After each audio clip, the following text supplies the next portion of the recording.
se eleito, quer ter uma divisão ou rever o estado, a cidade do Rio de Janeiro. Que história é essa que o senhor quer fazer com o Rio de Janeiro? A gente quer voltar com o velho estado da Guanabara, que foi extinto de maneira inclusive inconstitucional, mas trazer o conceito de uma cidade autônoma, né, uma ideia de cidade-estado, como existem, não estou inventando a roda, como existe na Argentina com Buenos Aires, como tem com Hong Kong, como tem com Pequim, como tem com Xangai, a ideia de uma cidade que se auto-administra, que seus recursos ficam lá, com uma zona econômica especial voltado para a área de turismo, para a área de tecnologia e para a área de produção de conteúdos, seja cinemáticos, na parte de arte e festivais e espetáculos, que torna a vocação carioca em ser uma cidade que abre as portas do Brasil para o mundo, sendo funcional. Hoje, a cidade do Rio de Janeiro, um dos grandes problemas dela é que ela é administrada por uma elite política da Baixada do interior, altamente corrupta, que não usa as potencialidades da cidade. O Brasil, em grande medida, é conhecido mundialmente por conta do Rio de Janeiro. Eu considero um erro. O Brasil é mais do que apenas o Rio de Janeiro. Mas o Brasil também é o Rio de Janeiro, e o Rio de Janeiro é uma parte muito importante disso. Então, se tornar uma cidade como essa, uma cidade que daqui 20, 30 anos pode ter um status de uma Dubai, uma dessas cidades globais que recebem investidores internacionais, uma cidade que mistura entretenimento com segurança e com o bem viver, é uma cidade que o Rio de Janeiro tem potencial total de ser. E entregar essa autonomia para o Rio de Janeiro significa reconhecer esse status especial. Até porque o Rio, verdade seja dita, ele está num lento processo de decadência desde que ele deixou de ser capital. E esse lento processo de decadência é um processo muito triste. Você vai no Rio de Janeiro, você vê a potencialidade, o mundo vê isso, mas ela nunca se realiza. Eu acho que essa seria a forma de realizar essa potencialidade do Rio. André, por favor. O senhor comentou que popularidade foi feita para ser derretida, pensando em projetos que podem ser impopulares. O senhor, pensando nisso, apoiaria o fim da reeleição? Com certeza. Com certeza. Eu acho que a reeleição foi... Somente no Executivo? No Legislativo não acho problemático. Agora, no Executivo, sim. Porque a demanda da gestão pública fica toda construída dentro de um calendário eleitoral. E você nunca consegue construir base, porque quem pode fazer parte da base política se torna seu adversário. E em 4 anos, essas ideias que o senhor disse, tanto internacional quanto no Rio de Janeiro, o senhor não conseguiria, então, executar? Em grande parte eu conseguiria, mas aí eu poderia fazer meu sucessor, que poderia tocar isso, até porque eu não tenho interesse nenhum em perpetuar no poder. Eu teria interesse em andar com essa agenda. Eu quero ser visto na história como um grande reformista. Uma pessoa que pegou o Brasil no Estado, apontou uma direção e tocou ela. E eu gastaria todo o meu capital político nisso. Todo. Sob essa perspectiva de reformista, na sua opinião, quem foi o presidente mais reformista do Brasil, se é que nós tivemos um presidente reformista até aqui? Eu poderia citar dois. Tanto o Kubitschek tinha uma imaginação de Brasil diferente, uma imaginação de desenvolvimento de nação para o Brasil, e o Fernando Henrique Cardoso. Ambos têm muitas falhas. O Kubitschek deixou uma crise econômica para os sucessores. O Fernando Henrique Cardoso era ainda um homem do tempo dele, no sentido de estar preso naquele consenso social democrático e tal. Dito isso, foram presidentes que tentaram imaginar um Brasil diferente. E isso tem algum mérito, porque a maior parte dos outros presidentes não tentaram imaginar praticamente nada. Então, eu cito os sucessores do Fernando Henrique Cardoso. Eu poderia até citar, assim, em termos de tentar fazer algo diferente, até o Collor tentou, mas depois foi apenas um vazio. O PT, até hoje, acho que esse governo do Lula, ele é o pior de todos os governos que o Lula fez, o PT parece que ficou tentando trocar o pneu do carro com o carro andando. Né? Ele continuou com a agenda econômica do PSDB, quando o Lula entrou em 2003, aí depois, não, mas não vou fazer muitas reformas não vou agestar muito, vou só, sei lá, vou dar um Bolsa Família aqui, vou aumentar a bancarização, vou endividar as pessoas, mete um ProUni e vê o que acontece. Na prática, eles não imaginaram um país diferente. E aí esse governo atual do Lula não tem absolutamente nada disso. Então, grandes presidentes que eu colocaria como referência, acho que especialmente o Kubitschek, ele imaginou um Brasil para além do litoral, e acho que isso tem um mérito muito grande. Que é o Brasil hoje que está dando certo, no Brasil do agro. Um Kubitschek hoje daria certo no Brasil de hoje? Ou foi algo muito década de 50, 60 mesmo? Havia um surto de otimismo naquela época, né? O Kubitschek, o presidente Bossa Nova, era um período, a gente vai lembrar que o Brasil estava ganhando Copas do Mundo aos montes, né? No período que o mundo gostava de futebol. A Bossa Nova era uma das músicas mais ouvidas do mundo. O Rio de Janeiro era a Dubai da época, o lugar que as pessoas iam visitar, estrelas de Hollywood iam para lá. E aí ele transformou esse otimismo em imaginação de um país ainda maior. Acho que há um mérito claro nisso aí. Hoje o clima é contrário, hoje o clima é negativo. As pessoas chamam o Brasil dos nomes mais horríveis possíveis. As pessoas aceitaram que o Brasil é um favelão. E eu tô tentando fazer algo diferente, que é imaginar assim, gente, o Brasil pode ser muito melhor e a gente pode reeditar essa espécie de era de ouro que a gente chegou até no passado, em ser um país que vende cultura, um país que se gosta, um país que é orgulhoso da sua própria cultura e que não trata os seus vícios como qualidades. Com a ideia de você ter o brasileiro ser o cachorro caramelo favelizado. Eu não quero aceitar isso. Aquele Brasil que se propunha grande na época do Juscelino tem que ser reimaginado agora. Talvez, né, o Juscelino se beneficiou do momento bom que havia na mente das pessoas. Eu quero fazer o contrário, eu quero pegar um momento ruim e transformar num momento bom. Fazer as pessoas sonharem com essa glória novamente. O senhor fez uma cena ao agronegócio e também disse agora há pouco sobre esses auxílios e ter uma dependência, né, do Bolsa Família, que isso é ruim. O senhor incentiva que tenha uma independência, que tenha uma renda, que não seja um auxílio. E o senhor cita o agronegócio. O agro que hoje reclama que o governo não tem tido um diálogo, está faltando incentivo, falta recurso. O senhor, se eleito num cenário eleitoral, como vai ser a conversa, o diálogo com o senhor? O senhor defende incentivos para o agronegócio? O pequeno produtor no Brasil, ele está passando por um surto agora de recuperações judiciais.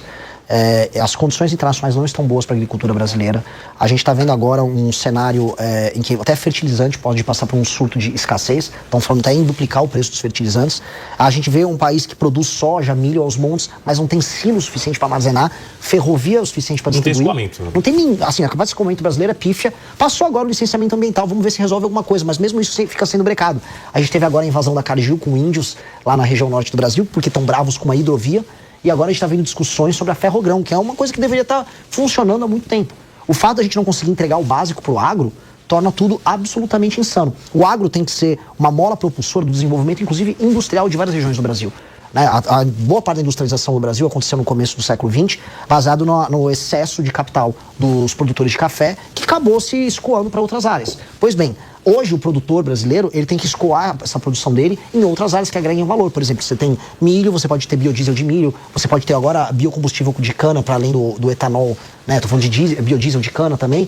Você tem investimentos em outras áreas mesmo, startups fundadas por filhos de agricultores, né? Ou capital que vira poupança, essa poupança se torna investida por outros setores da economia. Isso, para acontecer, precisa manter o agro estável e em crescimento. Para o agro ficar estável em crescimento, nós temos que entregar segurança jurídica, segurança na área de fertilizantes, ou seja, nós temos que ter uma indústria nacional de fertilizantes usando o nosso potássio, usando o nosso fosfato, que hoje é proibido, é interditado por ONGs internacionais e por uma campanha de sabotagem, infraestrutura própria, energia barata e sistema de silos e armazenamentos. Se nós tivermos isso à disposição, o agro faz o trabalho dele sozinho, como já vem fazendo a duras penas há muito tempo. E só lembrando, muita gente fala, não, o agro brasileiro só cresce porque tem um financiamento especial. Quando comparado com o resto do mundo, o agro brasileiro é até subfinanciado, dado que é um agro altamente competitivo. Então o que nós precisamos é terminar de entregar as ferramentas para o agro brasileiro e ele sabe disso. Por favor, Túlio. Vamos mudar um pouquinho de assunto de novo, falar um pouco de segurança pública. Eu vejo nas suas propostas um certo radicalismo, vamos dizer assim, no sentido de aumentar a repressão policial, né, aquelas frases como eu vou matar se você não se render. Eu vejo também uma política de encarceramento maior, que de certa medida, hoje a gente vive um cenário de guerra, né? Acho que morre mais pessoa aqui se bobear do que no Irã. Então, na Ucrânia, com certeza. Então, a gente até entende esse radicalismo. Agora, para além disso, existe uma outra questão que é a preventiva, porque o Brasil não tem hoje um efetivo policial, principalmente pelos estados, para dar conta de toda essa criminalidade. E a gente sabe que a criminalidade graça, reina, ela germina quando o Estado não se faz presente. A gente vê várias operações ali no Rio de Janeiro, com repressão dura, a polícia sai de lá, o crime volta em pouco tempo. Por quê? Porque não há ocupação ali dos espaços, né?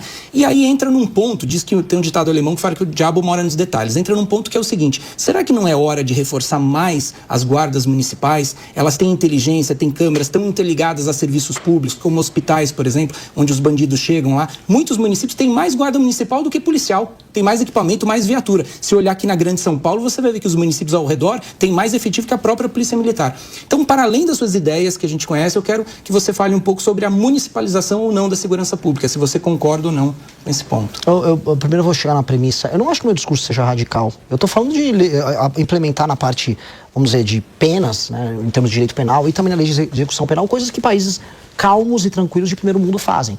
E também vou concordar com você que é uma guerra e nessa guerra a gente está perdendo. A municipalização, o uso das guardas civis, vamos falar, o uso de câmeras e sistemas como a gente tem o Smart Sampa aqui em São Paulo, eu visitei uma versão dele em Pouso Alegre, sensacional, ajudam demais. Mas isso, se não for acompanhado paralelamente nas mudanças nas leis penais, nas leis de execução penal, com institutos de progressão de pena, maluquices, ou mesmo um juiz de garantia que dá uma canetada e não deixa o cara ser preso, faz com que o policial pegue o bandido vai, é detido e volta a cometer o crime logo em seguida. Então, a mudança das leis penais, elas não são radicais.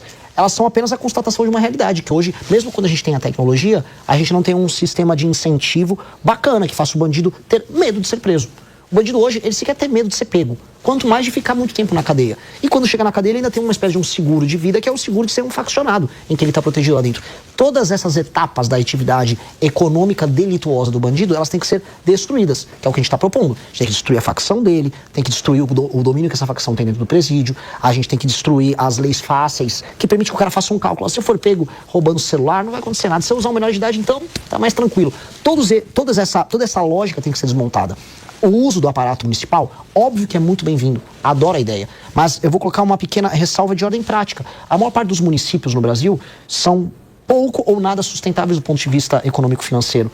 Eles acabam dependendo de cidades polos, que inclusive fazem esses sistemas de monitoramento, para poder garantir, vamos dizer, um funcionamento legal. E é assim que o Comando Vermelho atua. Ele vê cidades no Nordeste pequenas que não têm capacidade de ter uma estrutura municipal de segurança funcional e eles simplesmente tomam essas cidades.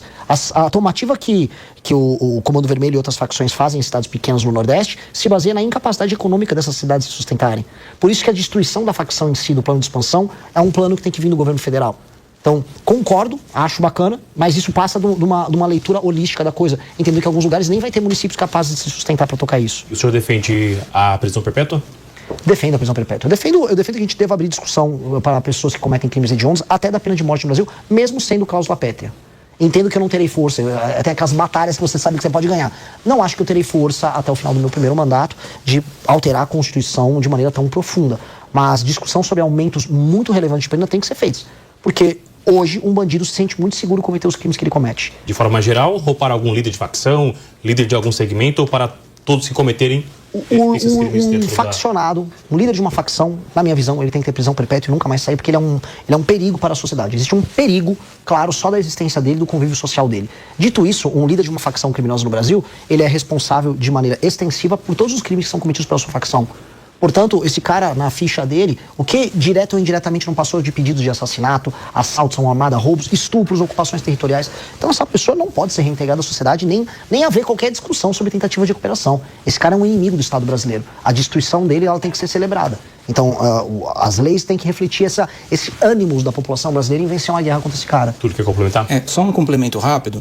Eu, como o Acácio, sabemos que esse tipo de proposta, quando mexe em cláusula pétrea, não pode ser feito nem por emenda constitucional. Sim. Eu não estou dizendo que eu sou contra ou a favor da pena de morte, mas eu digo que para isso é preciso refundar, é preciso de uma nova Constituição, é preciso de um processo revolucionário mais profundo para implementar essas ideias. Você está disposto a levar adiante uma ideia dessa envergadura, de reformular por inteiro, nós temos uma nova Constituição, porque muito das suas ideias vai passar inevitavelmente por isso. As ideias todas que eu trouxe aqui, tirando a parte da pena de morte, essa discussão que é importante, todas elas podem ser alteradas por PEC ou projeto de lei normal. Essa passa por uma reformulação da Constituição em si, tem um processo originário ali de uma Constituição nova. E eu acho que o Brasil vai precisar ter uma discussão sobre uma nova Constituição em algum momento, porque a Constituição atual, ela é impeditiva, ela é um impedimento para o crescimento do Brasil.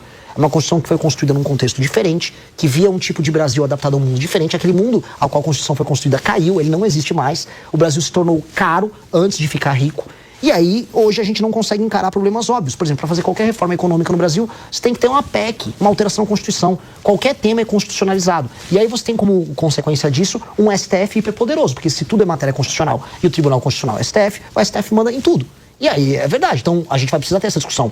Falando em viabilidade, em execução do meu governo, eu não creio que eu vou conseguir fazer isso no primeiro mandato. Até porque eu tenho outras reformas como a administrativa que a gente falou aqui, que serão prioridade, que elas vão mudar a lógica de funcionamento do Estado brasileiro, que é muito importante. Dito isso, um segundo mandato do Partido Missão, com certeza trataria essa discussão. Tem que botar essa discussão na mesa. A Constituição nossa hoje é um impeditivo para o nosso crescimento. Cansado de torcer para políticos que não têm uma página de projeto escrita? Se você busca profundidade, técnica e a coragem de quem estuda o Brasil de verdade, seu lugar é aqui. Inscreva-se no @14cortespolítica e acompanhe a construção da única alternativa real ao sistema.